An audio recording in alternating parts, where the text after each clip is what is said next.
Dear Rupert, Jane here. All my life I have been seeking happiness in objects, substances, activities, states of mind, and in particular intimate relationships with men. Last night I met Mary for the first time, and it was like meeting an old friend. I felt that I had always known her and simply forgotten about her presence in my life. She felt the same about me, and we have decided to spend a few days together, so we will not be returning to the retreat this week.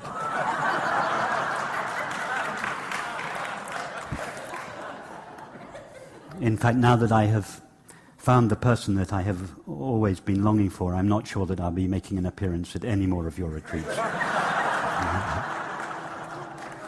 Thank you for everything, love, Jane.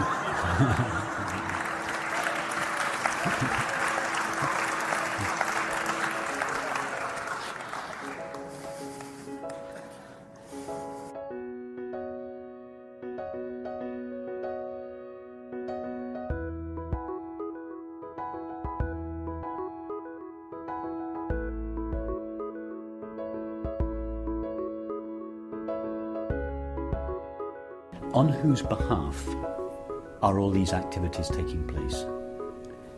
If there is a sense of being a separate, limited, located awareness, then inherent in that position is the feeling that I am a fragment, I am limited, I lack something, and therefore I need something, and I am temporary, and therefore I'm going to disappear or die. So hardwired into the belief of being a separate self is the feeling that I need something, I lack something, and I'm going to die, to disappear. These are the two essential ingredients of the separate self, the fear of dying and the feeling of lack.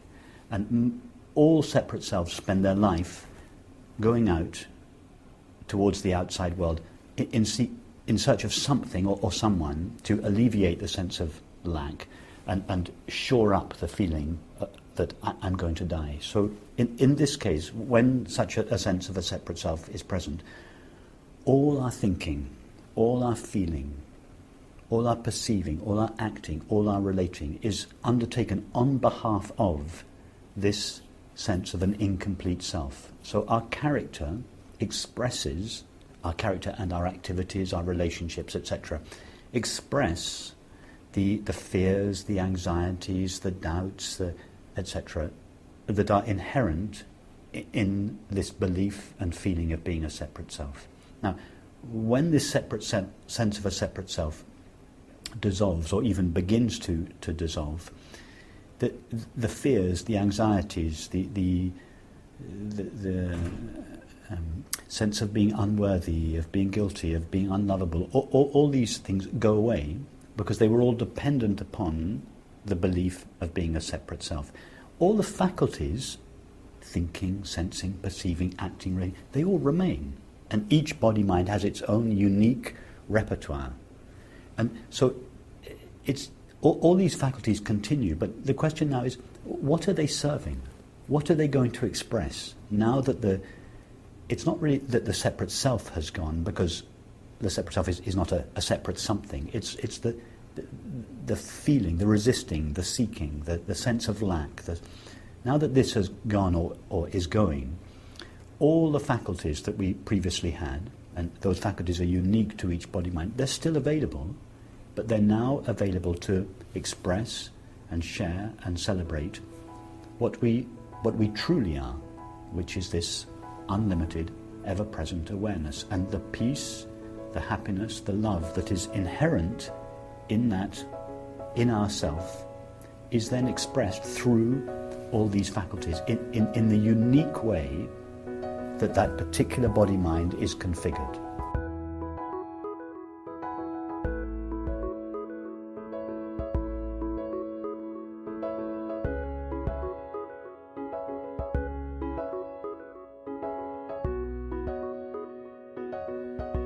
For most people, their self includes the experience of being aware or awareness, obviously, plus collection of thoughts, memories, images, feelings, bodily sensations, activities, relationships. All the thoughts, sensations, perceptions are continually changing and appearing, disappearing.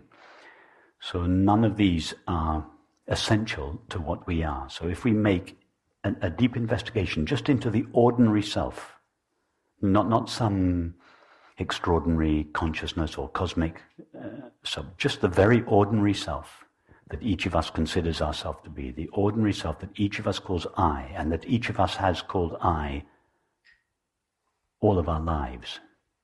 If we make an investigation into that self, the self that we believe and feel ourselves to be, and ask ourselves, but what is that self really? Obviously, whatever that self is what I have been all my life. I say, I am awake now. I had a dream last night. I slept deeply last night. So whatever the self that I am obviously remains present throughout the three states of waking, dreaming, and sleeping. Yesterday I referred to myself as I. Last year I referred to myself as I. 10 years ago I referred to myself as I. As a 5-year-old boy I referred to myself as I. In other words, I, myself, has remained continuously present throughout my life. It has been me all my life. I am the same. What is this same I? What is this element of my experience of myself that has remained continuously present throughout my life, that remains continuously present throughout the three states of waking, dreaming, and sleeping? That is a long version of the question, who am I? So I might say to one person, are you aware? If we ask, what is the continuous element of my experience? That question will take us to the same place in ourselves as the question, who am I? And the analogy that I use more and more now, because it is such an efficient and accurate analogy, is John Smith and King Lear. That is the best analogy I know for self-inquiry. Because so often people think the separate self is something different from the true self that we hear about, this infinite consciousness. And we hear ideas that you have to get rid of your separate self, you have to annihilate the separate self, or the separate self dissolves. All these ideas, none of which are true. All these ideas give credibility to a self other than the true and only self of infinite consciousness, which has to be first annihilated before the true self of consciousness, infinite consciousness, can be known. But there is one element of King Lear's experience that is in common with John Smith, and that is I. If King Lear were to isolate I from everything else in his life, if he were to isolate I from all his thoughts, feelings, sensations, and perceptions, what would the nature of that I be? What would his experience of I all alone be? The I is revealed. Remember, reveal from revelare, to lay bare in Latin. It is a laying bare of the essential nature of King Lear, which is John Smith. So self-inquiry is this process, if we can call it a process, through which the essence of our mind, the essence of ourself, is laid bare, is revealed underneath or behind all the layers of thoughts with which it seems to be obscured. It takes some time for it to become clear to someone that their suffering, the essential cause of our suffering, is the fact that we have overlooked who or what we essentially are. And with this overlooking of what we essentially are comes the overlooking of the peace and fulfillment that are inherent in it.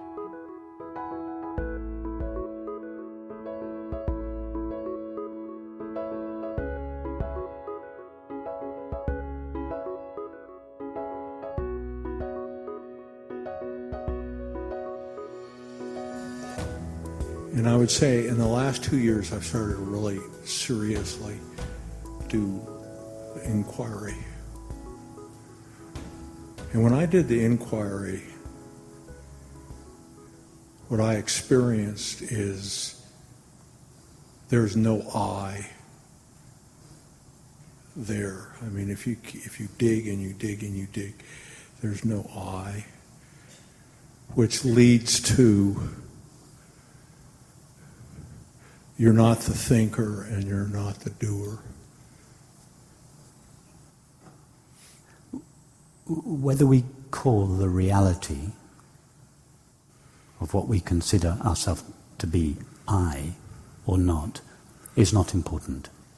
So if you don't like to use the term I to denote the reality of our experience, I don't have a problem with that. I like the word I because it is the name that we have been giving ourselves all our life to that which we essentially are. So it is already something that is intimate and familiar. Of course, I trust your understanding that when I refer to I don't mean I, something objective. I don't mean a finite self. But you say your investigation into your I has led you to realize that you are not the doer or not the thinker. That is fine as a start. But it's not enough to know what we are not. We have to know what we are. You are not non-existent, yes?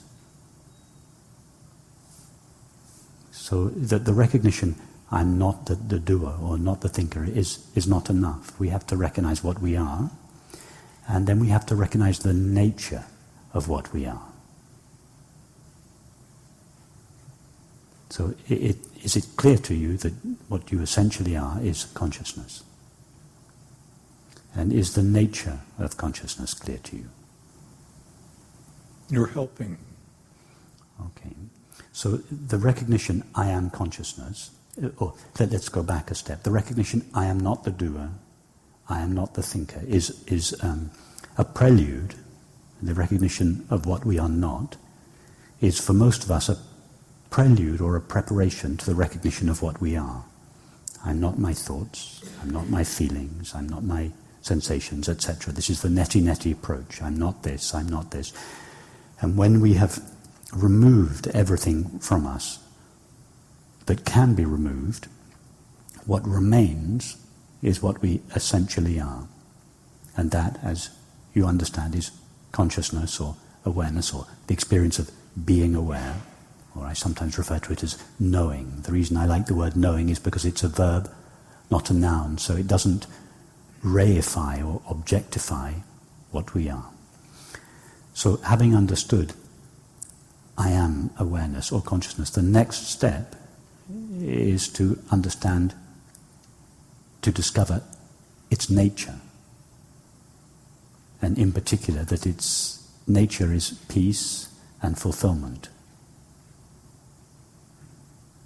And that it is ever present and without limits. So that what is traditionally called enlightenment or illumination or awakening is not just the recognition, I am consciousness, it is the recognition of the nature of the consciousness that I am. It is that recognition that brings with it the peace and the happiness for which we all long above all else. So to begin with here, we start on this neti-neti path, separating everything from us that can be separated, to leaving only this naked awareness, before awareness has been clothed by experience. And then we, so to speak, look at awareness. When I say we, I mean we, awareness. Awareness looks at itself, abides in itself, as itself, until its nature becomes clear. And this nature this recognition may come in one clear moment of seeing, like it did with Ramana Maharshi. but it may come more gradually. The inherently peaceful and unconditionally fulfilled nature of awareness may impress itself on us more slowly. It may not come in one clean, clear recognition. Nisargadatta was asked towards the end of his life, what is aging like? How do you experience aging? And he said, I just get happier and happier. So it was this recognition that happiness he discovered when he realized his true nature wasn't complete. He acknowledged that he got happier and happier. His happiness got deeper and deeper. As he sunk more deeply into his own being, he got happier and happier. So even in his case, there was this deepening of his immersion in his own being, and as a result, a deepening of the revelation of its inherent happiness.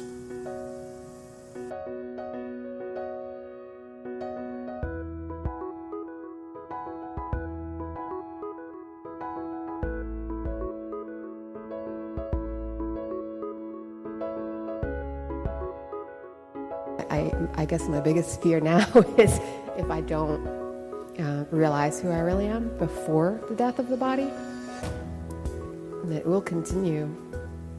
That, I don't know, it's a frightening prospect. Why do you give yourself until the death of the body to realize who you are? Why don't you just realize who you are now? That's true. You're absolutely right. I mean, who are you now? But when you say I, when you take the thought I, what does tell us, or when you take the thought I am, what you essentially are, what do you refer to? It can't be my body. I recognize that. It can't be a thought either. Just come and go, as you say. Okay. And the first time I ever... No, don't talk about the first time you're... Just talk about now. Mm-hmm. What is your experience of that to which you refer when you say I, now? Somebody is awake, kind of thing. Tell us about that one, about what it is that is awake or aware. It just has the capacity, I mean, it shines, and therefore it knows things. And I don't know how else to describe it. Just do your best. It's with language to describe that to which you refer when you say simply I. I feel as though it's the fact of existence, the fact of being. Okay, good. What else? Yeah, there's being there. I am, yes. What else? I can't think of another word but awareness, I guess. Okay, that's fine. Being and knowing, or being and aware. What else? Try to find words as best you can that describe what you refer to when you say just I, before anything has been added to I. You're right, no word can really do it, but just do your best. Approximate. Okay, in a sense, I'm everything, the whole world, because I can't see from outside. Don't think about the world, it's just about I. But what Tell us about the qualities of I. I mean, it's happening all here is what I'm trying to say, I guess. Not the world, but... It's here, yes. It's all happening here. It's present here, now. Yes, now, yeah. And there's nothing outside of it, I guess. There's nothing but it, in a sense. Okay. I can't go outside of that and experience anything. Yes. So in a sense, that's what I meant when it's contained, with the whole world is contained there. Tell us something else about I. You're doing very well, don't worry. I don't know if there is anything. Exactly. You can't say, you struggle to say, and I know I've been pushing you a little, but the reason I push you is because I want you to stay with the experience to which you refer When you say I want you to go there, not to think about it, not Yes. to, but I want you to go there and try to say something that is true of it. So I'm not really interested in your description. I want you to go there. I want you to taste it. When you taste it, you stammer to say anything about it. That's true. But you're absolutely certain that I am, and I am Yes, aware. I am. Now, Absolutely. certain. just don't add anything to that. That is yourself. You don't have to wait till you die to recognize True. that. You've recognized it now. Go there again and again until your knowledge of it, not your knowledge of it, Yes. but until it becomes secure, until you're accustomed, until you stand there, till you know yourself as that. You're right, I see what you're You saying. don't have to wait till the end of this meeting, let alone till the end of your life, to recognize that. It's true. You've been there just now. That's true. Although you're a little uncertain, just keep going there until you go there clearly, until the nature of what you call I is crystal clear to you. Okay. Just the continuity, it makes complete logical sense there. I mean, not logical sense. I experience the fact that there's no other moment. I mean, if I look, there's no previous, but I've only experienced one time where I actually saw that. I Yes, realized okay. So it. to begin with, you feel that you visit yourself from time to time. So King Lear says, I noticed John Smith occasionally. Yes, something like that. It's true. But in time, there's a change. You no longer feel, I, King Lear, go to John Smith and experience John Smith from time to time. You begin to realize, oh no, it's not I, King Lear, that knows the experience I am John Smith. I am always John Smith. It is I, John Smith, that knows that I am John Smith. In other words, you begin not to feel that you just visit your true nature from time to time as a person, but that you are that. It's the person that you visit from time to time. So a shift. It's not the person that visits your true nature from time to time. You begin to establish yourself in and as your true nature, and the person, that is your thoughts, feelings, activities and relationships, come to you. They visit you from time to time. Beautiful. You begin to feel that this is where I live, this is what I am.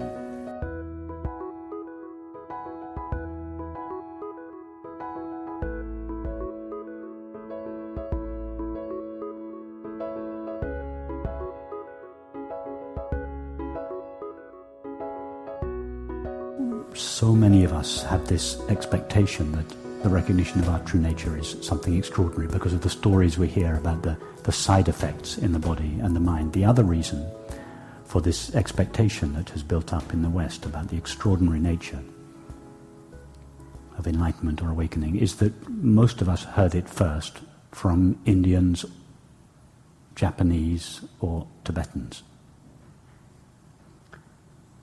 And compared to life in America or Western Europe, Indian culture, Japanese culture, Tibetan culture is pretty extraordinary. I remember when I first went to Japan, when I was, for the first exhibition I had here, the person who sponsored me said, if you want to go to another planet without leaving the Earth, go to Japan. Japan is an extraordinary place. India is, by any standards, by any Western standards, extraordinary. Traditional Tibet must have been even more extraordinary than anything we know of as normal life in the West.